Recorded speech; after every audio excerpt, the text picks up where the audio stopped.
Welcome to the Progression Health Podcast. This is episode 1 in the health management series, and I'm here with consultant cardiologist, Dr. Sanjay Gupta. He works in New York, in the UK. And Sanjay, would you like to tell us a little bit about yourself, about the work you do, and then also a little bit about the social media work you do as well? Thank you very much for having me. I'm really excited to be on your podcast.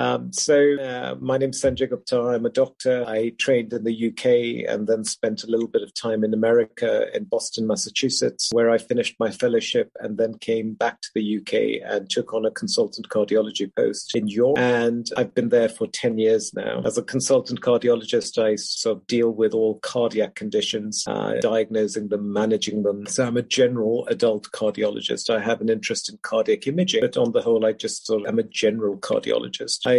You asked me about my social media work. This started about 7 years ago when I'd just sort of taken on my consultant post and I was sort of beginning to get a little bit bored, and I was thinking, well, now what? And I also started getting a little bit frustrated because I started realizing that I wasn't getting anyone better. I was, I would see the same patients come back. So it almost felt like I was putting layers of sticking plaster on patients. They came in with something, I put a sticking plaster, they go and they come back. And it made me question as to exactly what I do, exactly what our limitations are. You never realize that when you're studying and you're trying to get there, you're always you have a sort of starry-eyed view things, but when you start seeing the reality and you're saying, well, actually, who am I actually getting better here? Who am I curing? Who goes away and never comes back because they're completely happy? And there was only a handful of such. So, based on these questions, I thought out and I thought, well, what do I do? If my medicines aren't very effective, then what is my role as a doctor? And slowly and gradually, I recognized that perhaps medicine should not be just about distributing pills. Perhaps there's more to medicine than that, and perhaps those aspects that we tend to disregard are even more important than the pills we dish out. And those include engagement and empathy. So, building a relationship with the patient, or making them feel like you care and that you're willing to listen to them. And for that little while that you have that interaction, making them feel like they're not alone and that you're willing to share their burden that they carry with themselves. And then, so engagement, empathy. And then I thought education, the role of education is so important. The ability to allow someone to understand what's going on, how it came about, what the limitations are with what you have to offer, and then using that education as a means of empowering the patient to ask questions, empowering the patient to take charge, to take control. Because one of the big problems, I think, when anyone develops an illness, is this feeling of loss of control. It's outside your hands. You're just waiting. And sometimes, being able to empower a patient to say, okay, well, you can do this and you can do this and this. And also one really important aspect of medicine, which again is disregarded, is that the study and management of disease cannot be disjoined from the study and management of its effects on a patient's identity. That, I think, is really, really important. Allowing people to continue to be who they identify themselves as. Because if you lose that, you lose everything. If your whole life was about running and then you develop a chronic disease and the doctor just comes and says, well, you can't run it, that's devastating. And to be able to help people hang on to preserve their identity during times of chronic disease is really important. So I started realizing that, these are really valuable things that are missing at this point in time, and to try and get that out. So I started using social media as a means of just putting out videos where I would talk about conditions in a reassuring manner, using simple, plain language, and where people are not feeling that I'm trying to sell anything. I'm trying to sell my personality. I'm trying to sell who I am, but not a product as such. And so I started putting these videos out, and after a little while, I started realizing that actually people said nice things and they appreciated them. And I thought, this is making me feel good. And this is making me feel better than my day job was, because in my day job, it was just, I would get 5 minutes, the patient would come, I'd give them these pills, they'd go away, and that's it. But when you put something out there, something that is not constrained by protocol, someone else is not telling you, so you can just express what you feel, and you can sort of express that in a very human manner, then that can be very nice for the person doing it as well. So it was very empowering for me, and I really enjoyed it. And then it took a life of its own, and now the channel, thankfully, is doing well, and I'm really enjoying it. The thing I enjoy the most in my day-to-day life. Brilliant, yeah. I can attest to the skills you have, the human approach that you have, and quality of the videos. I really enjoyed them. because I learned from them. And then also, they're just Progression Health podcast is brought to you by BetterHelp. BetterHelp is an online therapy service which will help you to more effectively manage your mental health. Mental health is very important, and it's something that all of us are realizing now, especially after the pandemic. During the pandemic, for me especially, it was very challenging, and I reached out to BetterHelp. I tried out a few of their licensed therapists, settled on one for the majority of the pandemic, and I found the help that I received invaluable. And the great thing also is that you can speak to your therapist outside of sessions. If it's not working out, you can switch. Very affordable. It's really easy to use also. And if someone hasn't tried therapy before, but you're kind of, you're curious, I would highly recommend BetterHelp. So what we've done is we've got a sign up link I'll attach in the show notes, and basically you can get a discount to get started and start improving your mental health today. So BetterHelp for better mental health. The Progression Health podcast has teamed up with TRX. So TRX is a bodyweight training piece of equipment that you can hook up anywhere, anytime, and I highly recommend it. I use it in every session with my clients. I use it to warm up and also for stretching. But if you are traveling, which is where I recommend everyone use it, it's hard to get to a gym, it's hard to find the time, but you could literally work out from your hotel room with the TRX and the door attachment that it has, where it doesn't damage the door, but it gives you an effective workout. I also like to add in other things like glute bands and resistance bands, but once you have the TRX, then you can figure all that out. So get yourself 50% off on the TRX home workout equipment with the code Progression Health TRX and boost your workout effectiveness and consistency. Very informative. I think you come away with something in nearly every video, which is great. So you spoke about empowering clients and patients. So, what are kind of some of the typical, we'll say, techniques or just kind of ways that you have empowered some of your patients? Yeah, I can give you an example of this. I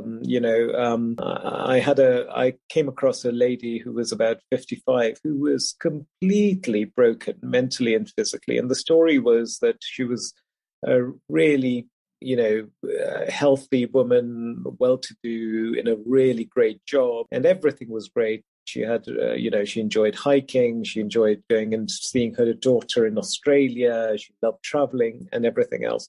And one day she started noticing that she was getting breathless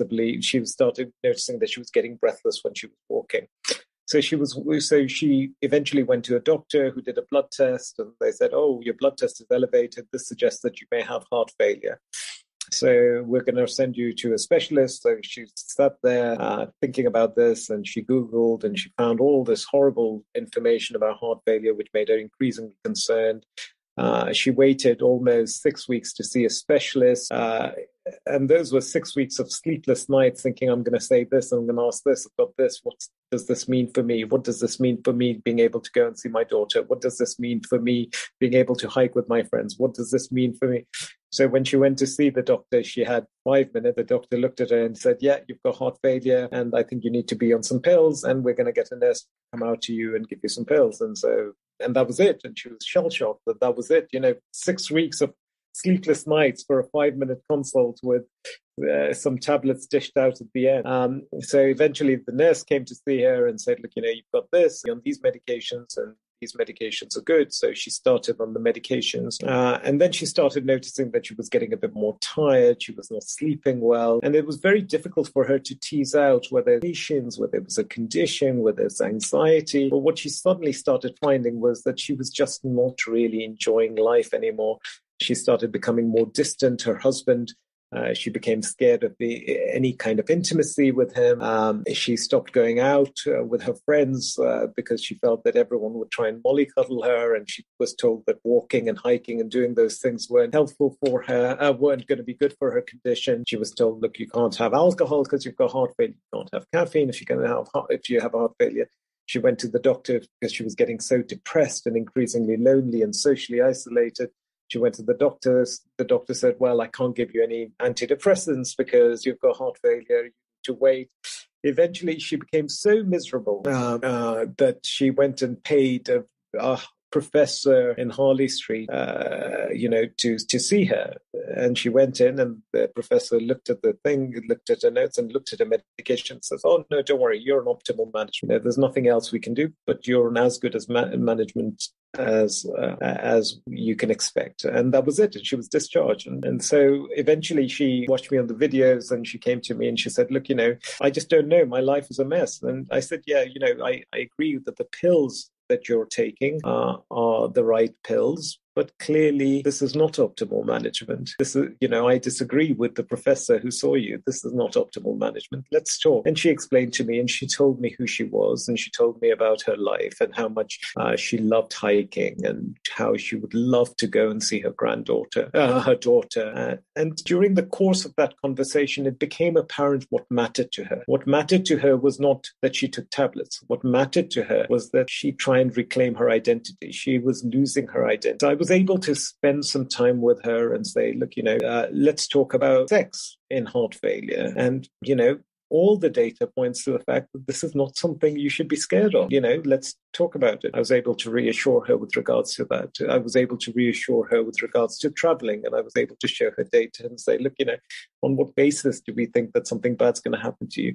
These are all fears that are enslaving you in your mind, and there's no reason why you can't travel. And there's no reason why you can't hike. In fact, actually, exercise may actually be good for you. So suddenly, because she developed a good relationship and she sort of developed that level of trust, she slowly started doing those things. And it was only about 6 months later, she sent me a picture of her with her daughter and a new granddaughter in Australia. So she finally made it to Australia, beaming smile, with her daughter and her new granddaughter and her husband. And, that's where this person wanted to be. This is where she wanted. She didn't want to be a heart failure patient on 4 different tabs. She wanted to be the person she was. All those things that made her who she was, she wanted to be able to reclaim those. So for me, that's a very satisfying thing. When I think about it, I think, well, I would never know. I don't know whether my tablets would make a difference or not. People say they would, and maybe they do in a population.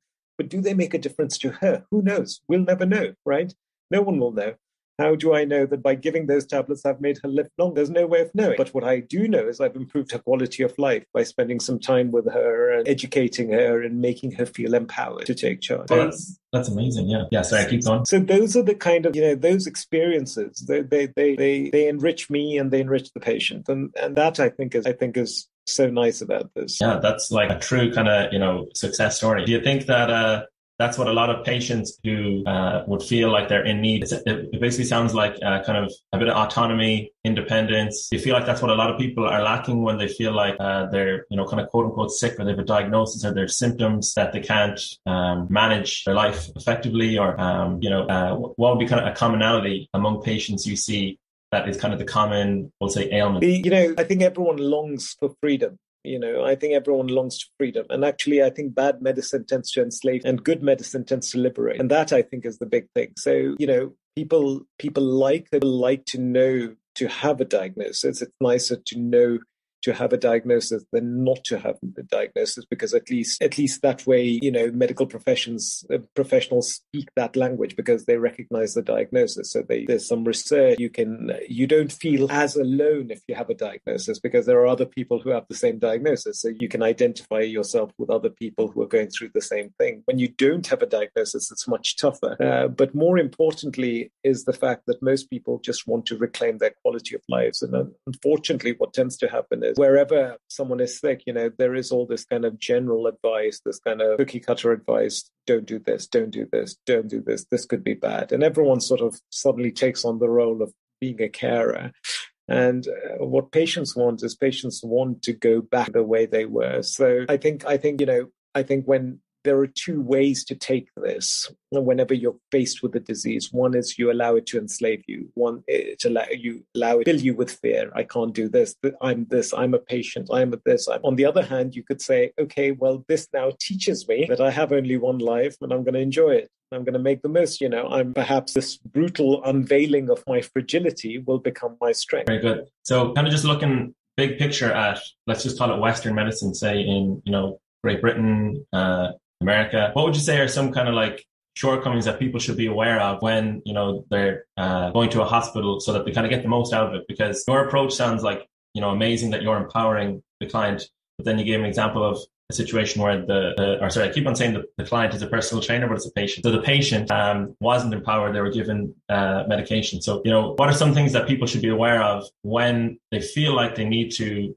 engage with, let's say, Western medicine? Yeah, I think people should never be scared of asking how good the medication is. So that I think is really interesting because, what happens is we get, you come to a hospital and says, oh, you need to take this and you need to take this and you need to take this. And I think that the first thing that patients should realize, because it's very confusing and chaotic and scary and lonely when you're worried about your health and someone says there's something wrong with you, and so you go there and you think, okay, well, you've given me 5 different tablets. I think the first way to try and approach this is to say all tablets, all meds should either make my quality of life better or make me live longer. Because really, there are only 2 dimensions to life, quantity and quality. So any treatment you have has to either improve your length of life and prevent bad things from happening to you, or improve your quality. Now, the thing with quality of life is a subjective thing. So, you know what your quality of life is. You take a tablet, and if your quality of life gets better as a result of the tablet, why wouldn't you want to take that tablet? Length of life, unfortunately, you will never be able to measure. Someone else will measure it because the only time you can measure your length of life is after your life is over. So the problem then is, well, if someone's going to give you medications for improving your length of life, unfortunately, you or that person will never know whether that medication has actually lengthened your life. So you're just taking it, right? You're just taking it, hoping that it'll give you the benefit, but you will never know. So to my mind, it's very important for patients to understand that. One, you want to know, okay, if it does prolong length of life, how do you know it prolongs length of life? Well, has anyone studied a population of people just like tried this medication on them and found that that population lived longer as a consequence of taking that medication? And how much longer? And how many people lived longer in that population? And that will tell you about how effective or how worthy that medication is to be taken, to be invested in, right? So the problem is no one gives you that data. So if something, they'll say something like, oh, well, it reduces mortality by 30%. But the problem with that is, you can have, it's a little bit like saying, okay, well, you buy a lottery ticket and you say, okay, well, what are my chances of winning? And someone says, oh, don't worry about that. Buy 2 and you double your chances of winning. It's percentages, relative percentages. They don't really make any sense. You want to know exactly what the numbers were and how many people survived as a result of taking the medication compared to those who did. You would be surprised that not many doctors know that data. We are just brainwashed and we're told, give this medication because the guidelines say so. And and we just give it. Now, unfortunately, you wouldn't go to a car salesman and buy a car from them if they couldn't give you the figures you want about the car.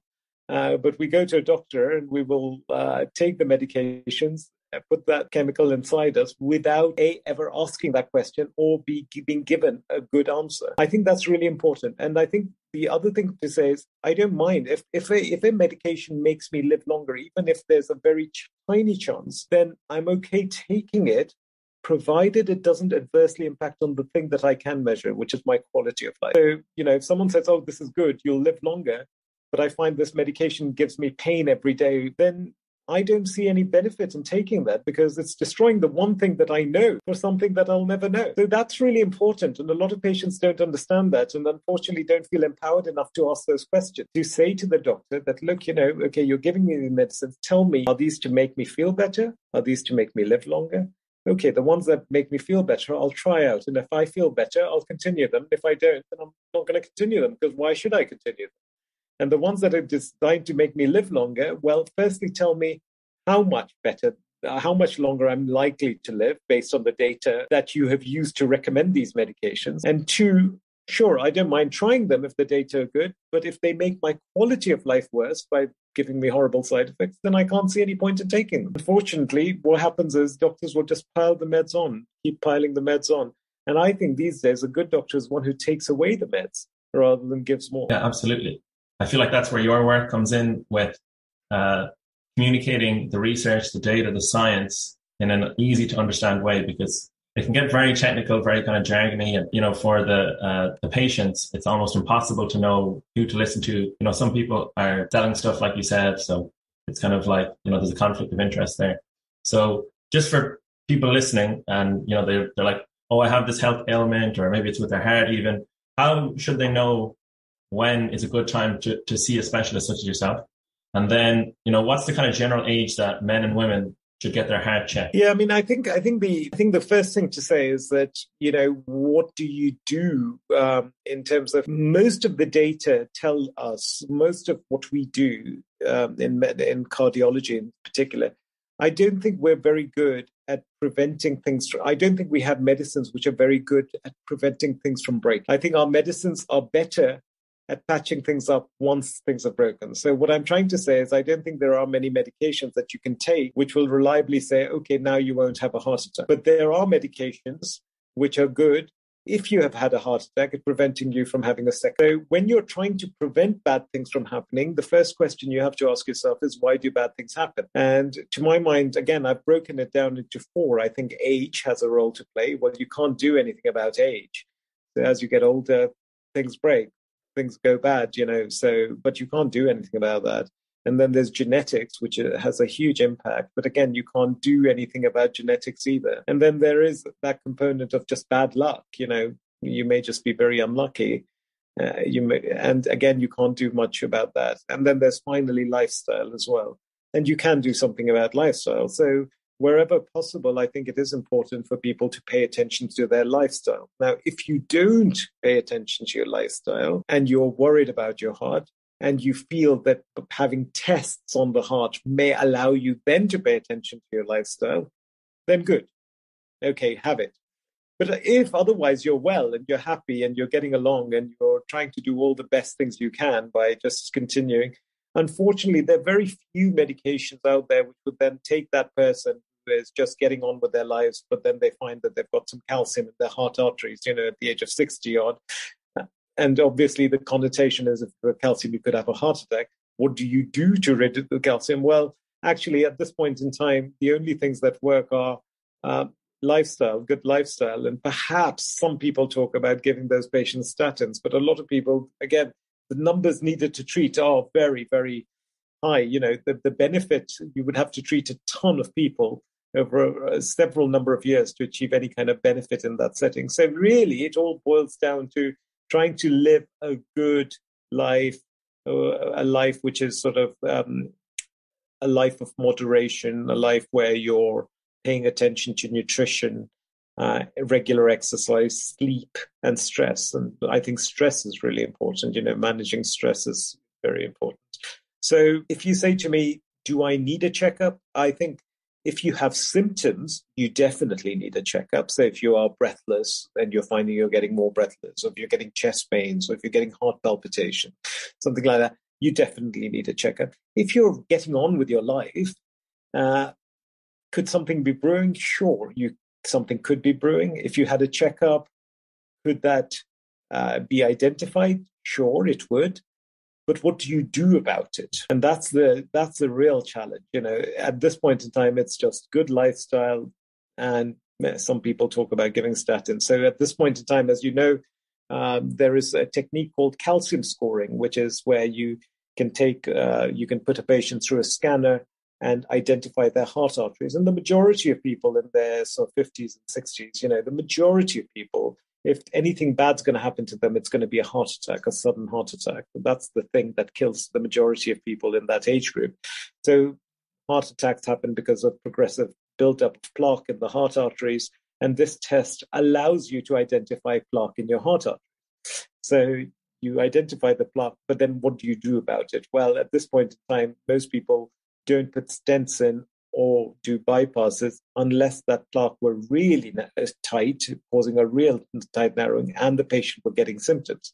So in the asymptomatic patient, unfortunately, knowing has just caused a whole load of anxiety, and you end up sitting there thinking, oh my God, I wish I never knew, because if no one can do anything, if there's nothing that you can do about it, why do I even want to know? I was much better off not knowing, right? So these are the dilemmas. I mean, I sometimes think, oh, I want to get a checkup. And then I say, well, what do I do with that information?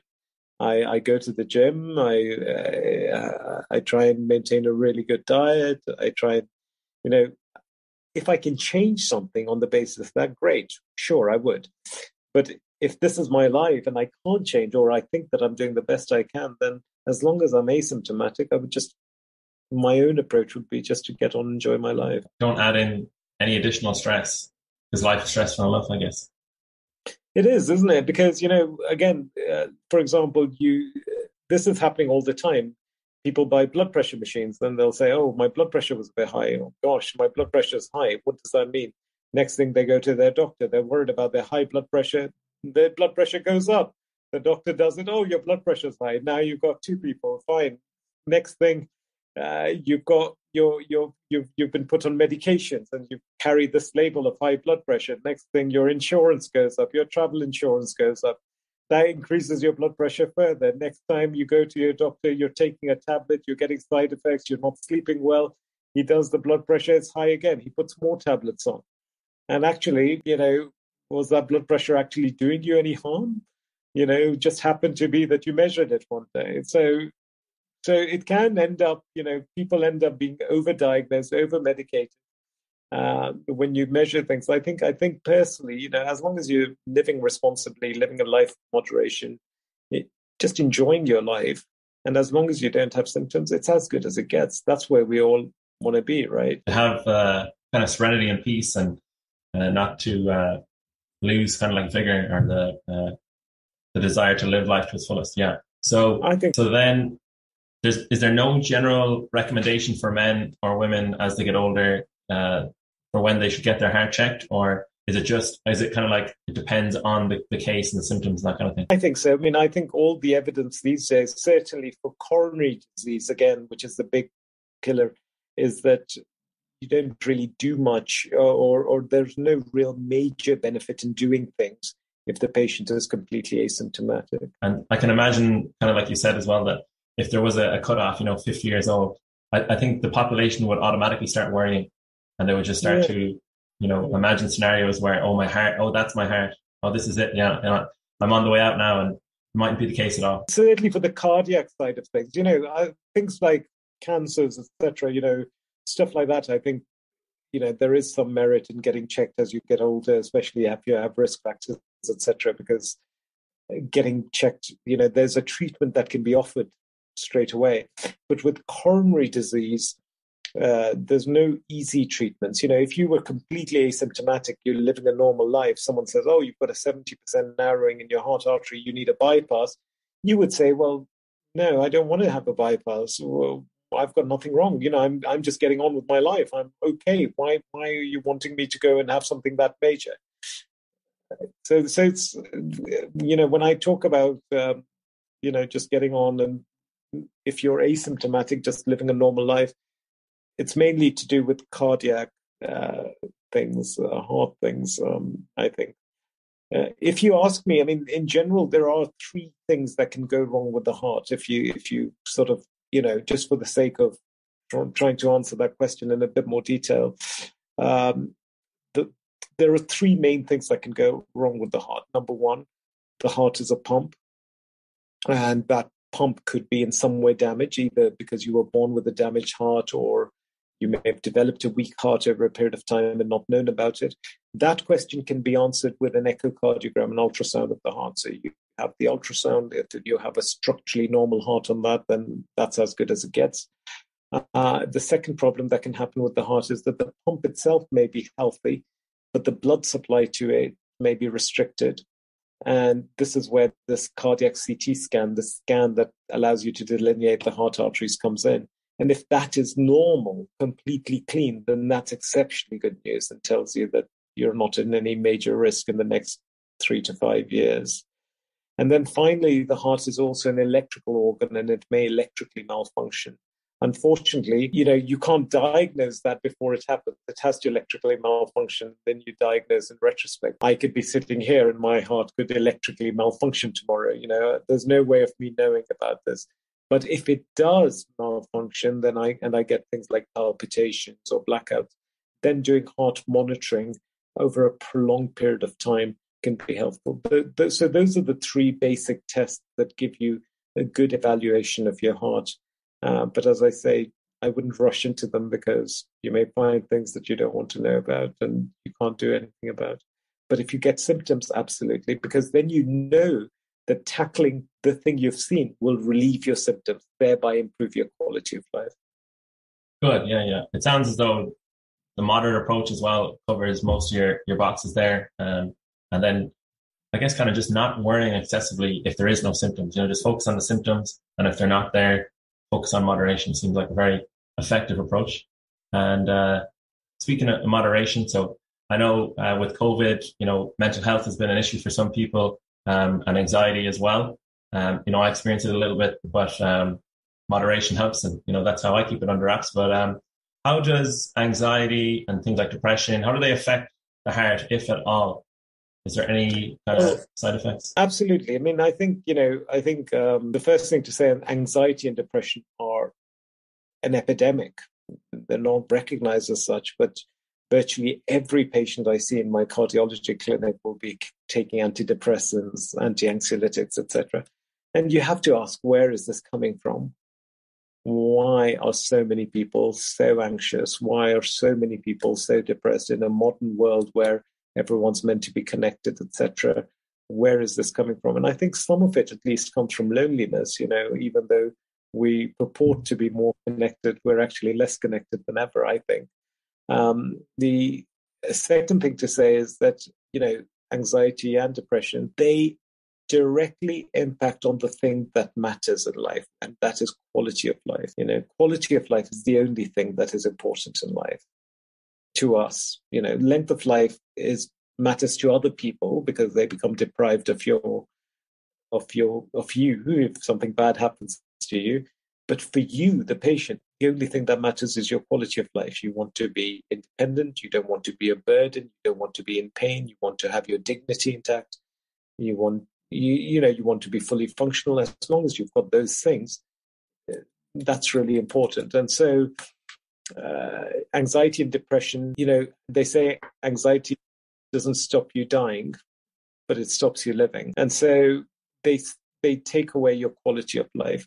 Anxiety and depression are also known to be very inflammatory to the body. And actually, if you look at most chronic disease, the basis, the foundation of chronic disease lies in inflammation. And anxiety and depression will enhance that inflammation. And you can often get into a vicious cycle where people develop a chronic disease, develop anxiety and depression, and that anxiety and depression makes the chronic disease worse because it affects your sleep, it affects your nutrition, it affects how you are, and you get into this vicious cycle and everything gets worse and worse. And then finally, of course, it's big business to give people antidepressants and anti-anxiolytics, and those medications probably also have effects. They have side effects, they have effects potentially, even though some of them have cardiac, can increase the risk of heart rhythm disturbances, etc.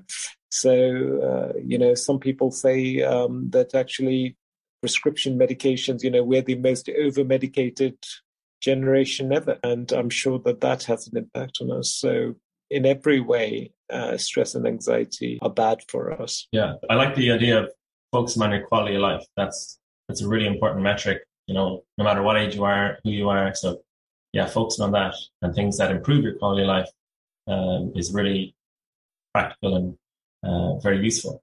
So I hope people listening will take that home with them. So I've heard of an idea of people who are metabolically healthy while also being obese.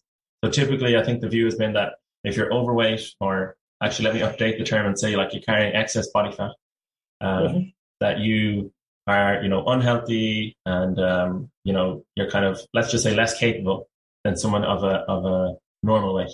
But then the new term that's come out is that you can actually, your metabolism can be healthy. So do you have any thoughts around this? And, is it possible to carry excess body fat but still have a healthy metabolism? Yeah, I think so. It's not a subject I know too much about, but I definitely know that you can carry. I think one of the really interesting things that I've become aware of is this idea of the metabolic syndrome and diabetes in particular, because excess body fat, the big problem is this thing called metabolic syndrome and development of diabetes, and diabetes as a risk factor and hypertension, etc. Unfortunately, the way diabetes is managed, to my mind, is poor at this point in time, because what people do is that they use the blood sugar. So in some ways, if your blood sugar hits a certain point, a mark, HbA1c levels, then you're termed as being diabetic. And if it doesn't hit that, then you're not diabetic, right? So unfortunately, the measurement of sugar levels is what allows people to make that diagnosis. But unfortunately, when you look at those people who have just had a diagnosis of diabetes made, and you look back, you'll find that many of them have already developed the complications of diabetes that would normally take 5-10 years to develop, even before they were diagnosed as being diabetic. So you've already developed the complications associated with the condition before the condition is diagnosed, which tells you that the thing that you're using to diagnose the condition isn't a very good thing, because ideally you want to diagnose it before the complications develop, not after the complications develop. So unfortunately, what is then beginning to happen is that, okay, well, fine. Then what happens is you try and treat the sugar, right? So everything is about bring the sugar levels down, sugar levels down. That's the treatment. Well, then what happens is, why is that? Why do we do that? We do that because we think, okay, otherwise something bad will happen. This patient's more likely to have heart attacks or strokes later on. That's why we want to keep the sugar level down. Well, the research points to the fact that even when you do that, you don't seem to prevent macrovascular complications in the end anyway. So I get it all the time. I'm on my coronary care unit, and I would say, oh, tell me about this patient who's just come in with a heart attack. And they'll say, oh, yeah, he's got high blood pressure and he's had diabetes for 20 years. And I say, okay, and what's he been doing? And they say, yeah, he's been treated for diabetes for 20 years. And then I say, okay, so what are his risk factors? Why is he coming with a heart attack? And he says, oh, well, he's diabetic. That's why. I said, well, why was he being treated for 20 years then? If you can't treat him for 20 years to prevent a heart attack, and then when he has a heart attack, say, oh, well, that's because he's diabetic. What was the treatment for? Why have we subjected him to treatment for 20 years? So the point I'm trying to make is that the thing that, even with diabetes, is that we are going by the wrong marker. We're looking at the sugar, and perhaps we need to be a little bit more sophisticated. And increasingly, people are beginning to realize that this thing called insulin resistance, and perhaps we need to be more sophisticated. Maybe it's not maybe what's happening is our body is being hit by regular sort of dietary sugar, because sugar is in everything we eat, right? It's everywhere. So maybe our body is being hit by regular sugar surges from food, and our bodies are producing more and more and more insulin to try and keep that sugar down. And maybe it's the insulin that's harming us. And so you start developing the problems over a period of time. And it's only when your body can't produce any more insulin to cope that your sugar starts going up and you start being called diabetic. And maybe we should be more sophisticated and look at insulin levels and how our bodies react to insulin levels, or how insulin levels vary in our bodies, as a means of telling us how metabolically healthy we are. That's very interesting. And even other factors like the lifestyle factors like stress, sleep, all these other things, instead of just the sugar. It's like life is much more complicated, and there's a lot more nuance to a condition than just the sugar levels. And we can actually improve someone's health and their quality of life a lot more by looking at the other factors than just the sugar. I hope I'm not overstepping my position here. No, you're right. What I'm saying is that the way we're doing things and our understanding is still very basic, and we need to be a little bit more sophisticated. We need to say, okay, because a lot of people will say, well, look, my blood sugar levels are okay, which means I'm healthy. Yeah. Well, maybe you're not, maybe you're not. So, because maybe you're still getting all the destructive processes going on in your body, and your sugar levels simply haven't risen to the point where they'd be called diabetes.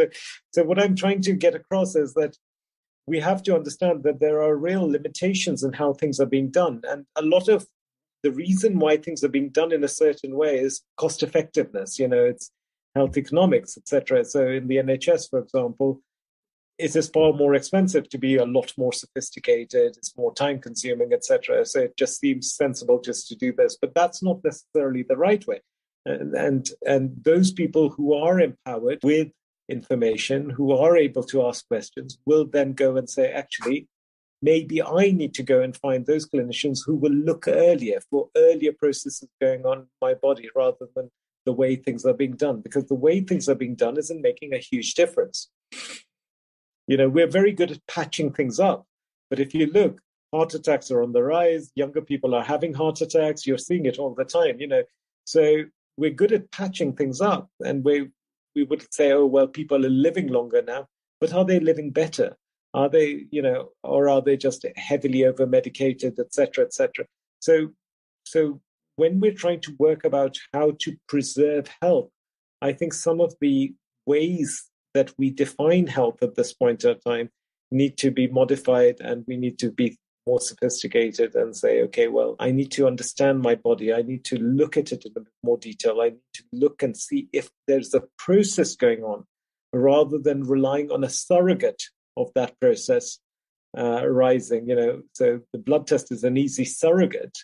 But actually, when you really look at it, the surrogate isn't a great surrogate. Yeah, actually, speaking of being more sophisticated, just your approach with that example that you gave of the woman who was unable to see her daughter, that sounds like a much more sophisticated approach to actually have a sort of just a human conversation with them, as opposed to seeing them purely as a patient who needs medication. Is that your typical approach with a client? Do you have the time to really understand their situation, or is it that it's always so limited that you can only have 5 or 10 minutes with the client? Yeah, time tends to be really, we're very limited in that time. But as a doctor, those are the things that interest me. Those are the things that connection. We all long for connection, don't we? So for me, I appreciate the fact that my job, my vocation allows me to connect with people, and whilst I may not necessarily have all the time to be able to do this, and I would love to spend more time with my patients, over a period of time, you start developing skills where you can build rapport relatively quickly. And that's another reason why I do the videos, because a lot of patients come and see me and I say, look, why don't you watch this, because this is exactly what I did here, and have a think about it, and then come back and see me, and we can answer any questions you have, etc. So I use the videos as an adjunct to provide information. And for a lot of people, I provide the video links even before I see the patient. So I know they've got this. So whilst they're waiting to see me, say, okay, look, at least you know who I am. So when you meet me, you're not like, oh, you can't, even if you feel like you know me before you meet me, I think I've done something good for you, because that allows us to build a rapport immediately. And then we can get on to the business of me trying to answer your questions and me allowing things to happen which may help work in your favor. So that's another advantage of doing the social media stuff that I do, which is it creates a huge resource of information distributed by me, the doctor that they're going to come and see. So in some ways, I'm selling myself, but I'm also expressing my philosophy to them, and hopefully that puts them at ease. Yeah, you have a strong belief in what you do, but it's well thought out.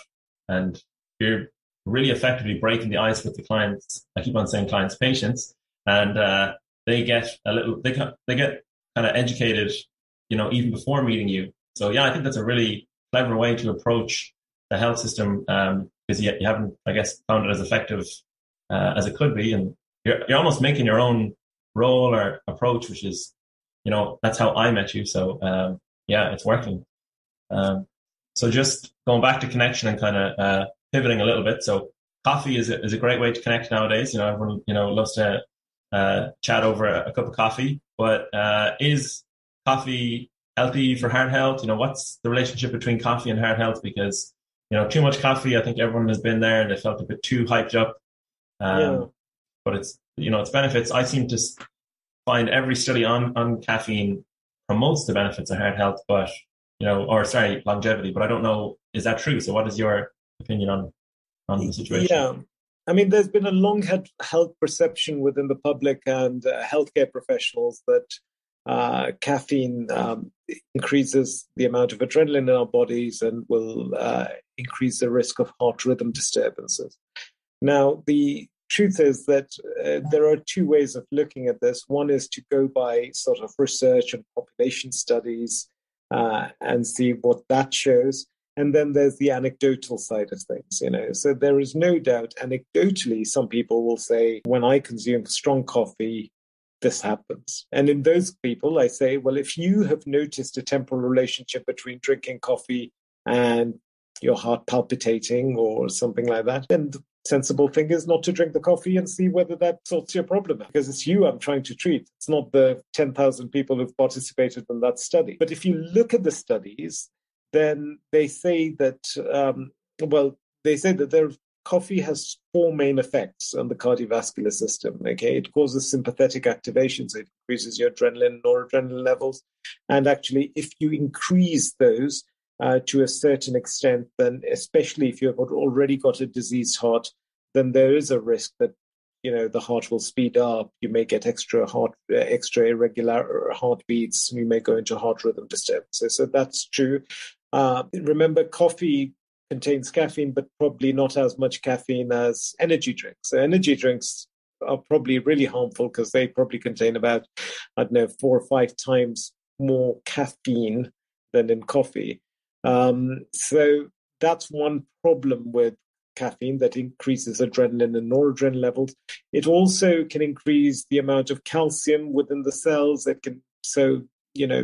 Calcium can sometimes can be used to increase the heart rate. So that's another thing. However, caffeine is also an antioxidant. So that's good news. So that's, it has higher levels of antioxidant activity compared to even sort of black tea.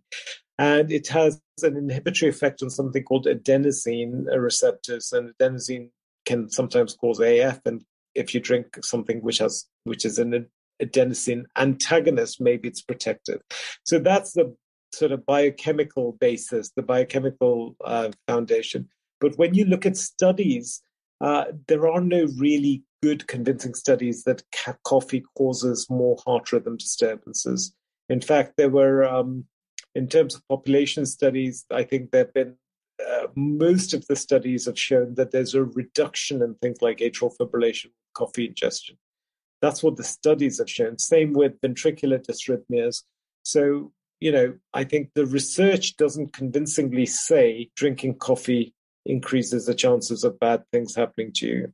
However, the question really is, why are you drinking coffee if you're drinking too much coffee? Is it to cover something else up? Is it because you're stressed? Is it because you don't sleep? I was in America the other day, and I was in America 3 years ago, and I went in the morning Starbucks, and there's a huge line of people, and they've got these big mugs, and you think, well, why do they need so much coffee just to get up and get going? And it's probably because they're not sleeping. It's probably because they're overworked. It's probably because they're stressed. And they're using the caffeine just as a way of, getting them going. And that, I think, if you're using it as an aid, as an adjunct to try and mask all the other compromises you're making, then that probably is a bad thing. So I think in moderation, coffee, there's no really good evidence. There's no evidence that it's a bad thing, but it should be in moderation. It should certainly not be used as something to cover up other inadequacies in one's lifestyle. Absolutely, yeah. It shouldn't be used as a Band-Aid. And then moderation is important. And also, you got to be very careful about your sleep. I think sleep is more important than how awake you are during the day. Like, you don't need to be caffeinated at the expense of your sleep. Sleep is just, you can't get by without getting enough sleep, really. So yeah, that's very interesting. And then another very interesting video you had is why magnesium is good for you. And just by the way, I just picked out some of my questions from Dr. Gupta's YouTube channel, so I'd highly recommend that. But the one that I currently am referencing is why magnesium is good for you. So I don't know a whole lot about magnesium, but I've heard a lot about it. So could you just give us a little quick synopsis of it, and then why it is beneficial for heart health? Yeah, I mean, magnesium is a vital iron that is required in the body. And actually, if you look at all the available data these days, because of modern farming methods, etc., up to 3/4 of the population are low on magnesium. That's the first thing. The second thing is it's involved in several reactions, important reactions that go on in the body. It has several beneficial effects. It has a vasodilatory action. So magnesium tends to open up our blood vessels. When our blood vessels open up, our hearts have to work less hard. So that's important. It has an anti-inflammatory role, and that's important. It has an anti-dysrhythmic role, and that's again important. It has a ton of beneficial effects on the body in general, at least biochemically, it's also very difficult to measure. And therefore, unfortunately, because a lot of people don't know enough about it, they would just do a simple blood test. And if the blood test looks okay, you get told, well, your magnesium levels are okay. The blood test is not reliable at all. And therefore, you cannot go by this. What we do know is that it is something that is generally safe. The body copes with it well. It's difficult to mistakenly overdose on it. And in some people, it can have a really meaningful impact on their quality of life. So, I came across magnesium because I was doing videos on heart palpitation. And there's a particular kind of heart rhythm disturbance known as ectopics or PVCs, which are little skips, which are commonly seen in, people who are going through a lot of stress. Very, very scary, very troubling. And a lot of people who get this just are at the end of their tether as to how to get rid of them. And modern day medicine doesn't have any answers to this. So I was doing this, and I then came across a video actually on YouTube by a patient who said, I took magnesium and I felt so much better. And I thought, okay, well, that's interesting. I'd like to look into it. And but I couldn't talk about it because I didn't have any personal experience. And at the end of the day, I'm trying to produce a channel which has to have some kind of data. The foundation should lie in good, honest data. So I looked through all the journals and I found a small study in Brazil where they did use magnesium for ectopics, and they reported that actually, indeed, the magnesium was very effective in reducing these ectopic heartbeats. So I did a video on that. And then what happened is two things. One, a ton of people came to me and said, when they started the magnesium, they started noticing all these amazing benefits. They started noticing their palpitations settled. They started noticing they were sleeping better. They started noticing they were calmer. They started noticing their leg cramps had disappeared. So I thought, wow, great. Now I have some evidence from people saying that it improves my quality of life. They've measured it. They've said it improves their quality of life. And so I started recommending it. And I said, look, anecdotally, I get lots of people saying that they feel better as a result of taking it. And before I knew it, that's been the most popular video I've ever done. I'm amazed because, it's been by far the most popular video I've ever done. And a ton of people, virtually everyone around me, started taking magnesium. And a lot of people come back and actually thank me. I've never had a patient come to me and say, oh, why did you recommend that magnesium? Everyone is happy taking the magnesium, much more so than taking a medication of some sort, because this is a natural thing and the side effect profile is very good. There's not much in the way of side effects. And suddenly you may just find that there are things that are going on which you've lived with and they suddenly just disappear. Brilliant. Yeah, you love to get something that works, because there's a lot of things out there that don't work, especially coming from the fitness industry. There's a lot of supplements that are touted as working and they just don't deliver. So that's brilliant, and great to know that your work is being well received with lots of views. Just one question that comes to mind is the parasympathetic nervous system and the ability to relax and rest and digest and kind of slow down and to activate that system. Do you have any kind of recommendations for people, to kind of maybe sort of settle their heart or lower their stress? You ever come across clients who struggle with that, and you might have to give recommendations around that? Yeah, absolutely. I mean, there's a lot to be said for, things like this is a big problem. I mean, in fact, there is this whole condition known as a dysautonomia, which is characterized by an imbalance between your flight and fight and your rest and digest systems. Some people even term it adrenal fatigue. It is a burnout where you're hyper aroused all the time. You are wired and tired. And in those people, I think things like mindfulness, deep breathing exercises, having rituals, making sure that you are really spending time looking after yourself, that you're getting into a good routine, that you're paying really good attention to the time you go to sleep, that you're avoiding doing so many things which disrupt the normal patterns in our life. That can make a huge difference, but when you're trying to improve the vagus nerve, it all boils down to when you're trying to improve your parasympathetic, what you have to do is look after yourself. You really have to pay attention to those things. So a simple way to try and explain this is a lot of people will lie on their bed and they'll be looking at their phone, right? And that's a means of relaxation for a lot of people. You lie down in your bed and you're playing on your phone and you're looking and doing this, etc. The problem with that is, again, what tends to happen is we then stop associating the bed with sleeping. So,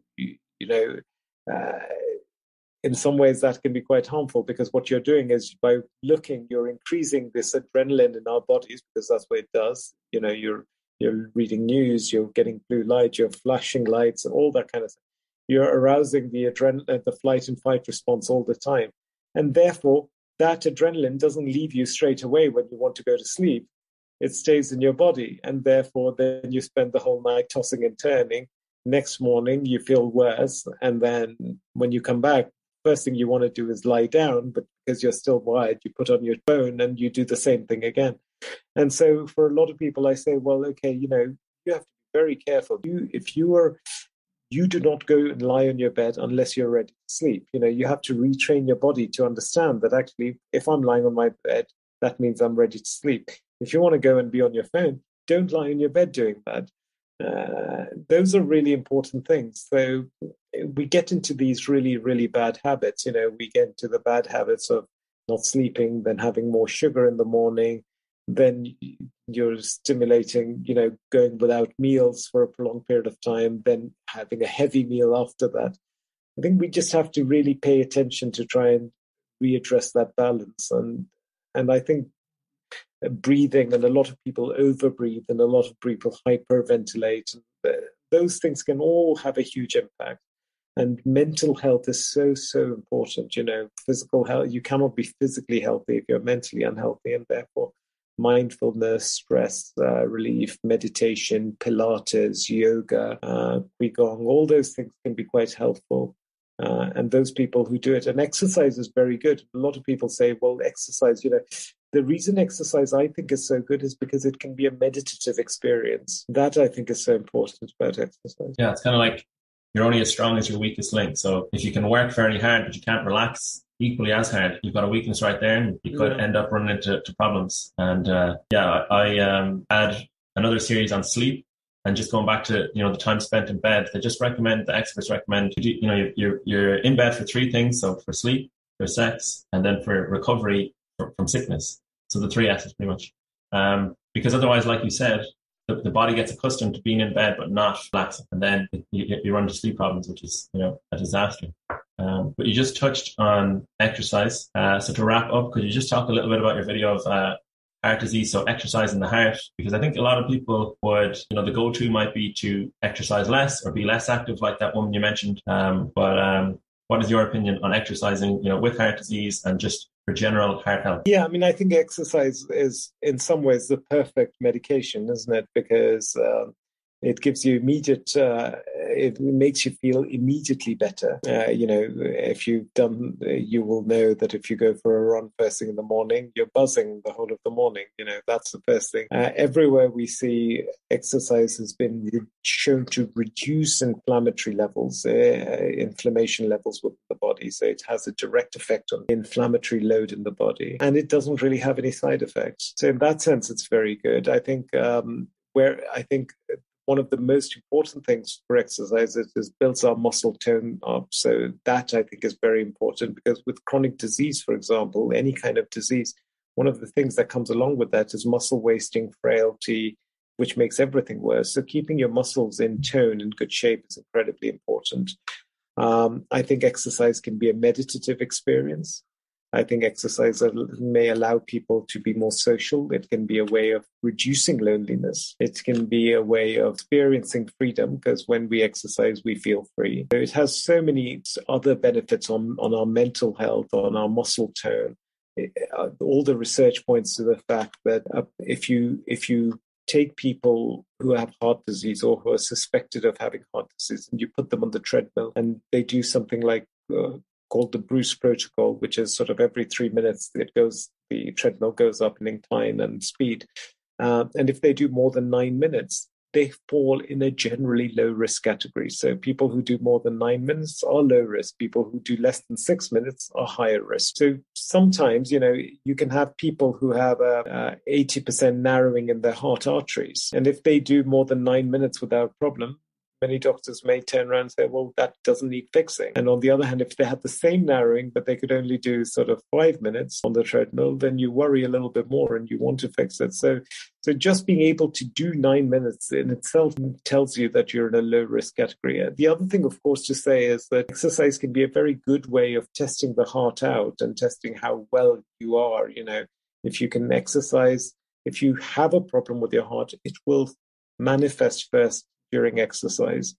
So the answer is not to exercise. The answer is pay attention to that. And if you do, then you notice something, then it gives you that warning that you need to go and get checked out and get it treated. One other thing I would say about exercise, which is again very important, is that for most people, again in the 50s, 60s, the thing that's going to kill them is a heart attack.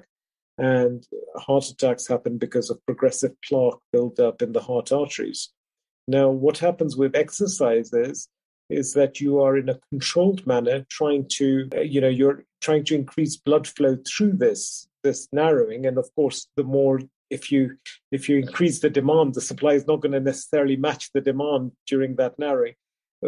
In the short run, that's not necessarily a good thing. But if you do it in a controlled manner over a prolonged period of time, your heart will form its own natural bypasses called collateral vessels that bypass this narrowing. It's a little bit like if you have a highway and that's getting progressively narrow, the traffic will find its own will find a way out. The traffic will start taking side roads and getting through because they know to avoid that area, particularly at rush hour, for example.